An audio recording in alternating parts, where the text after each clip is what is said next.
So I need to set up my bullet journal for March. Today is actually March 2nd and I was waiting on my Planner Society kit, but it's not here yet and I really need to set up March. So I'm not going to do it with the Planner Society kit this month. Unfortunately, I'm really bummed out about it. But I do have quite a lot from the Recent Girl collection. So I'm going to use that in my planner and I think that will look just as fabulous.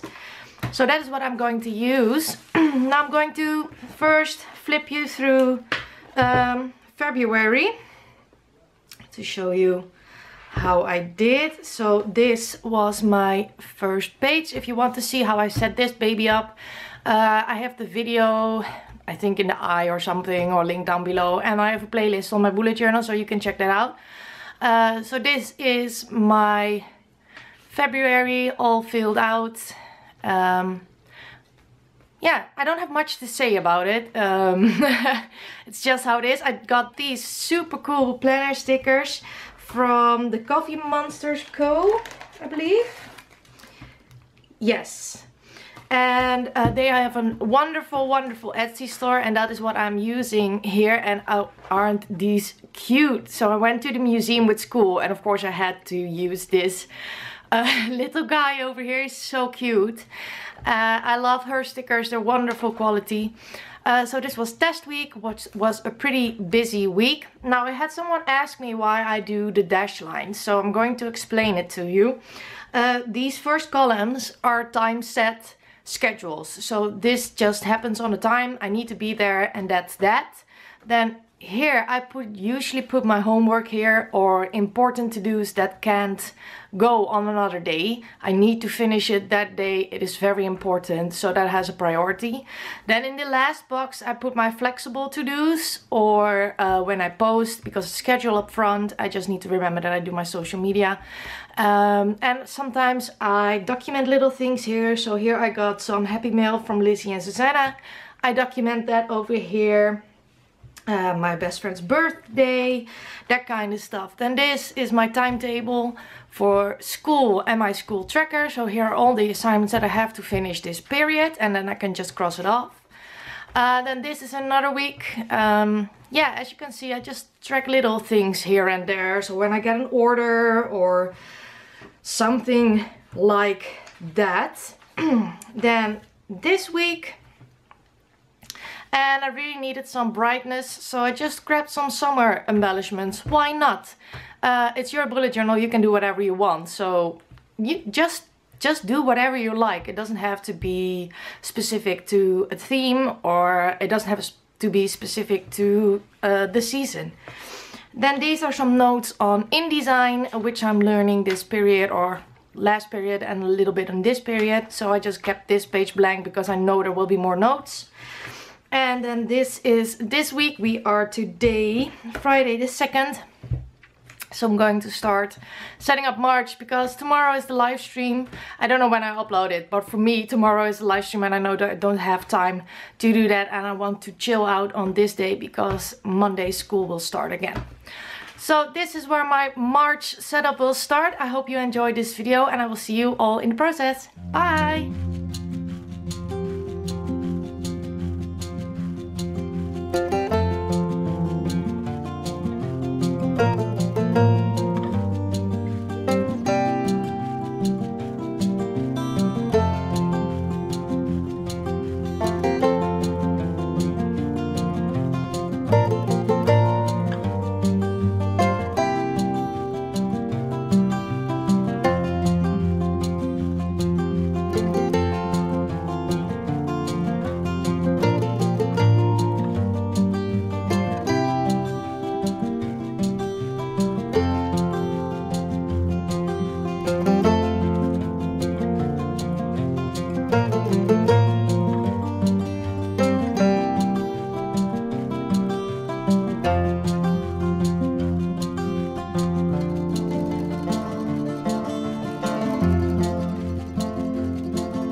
Bye.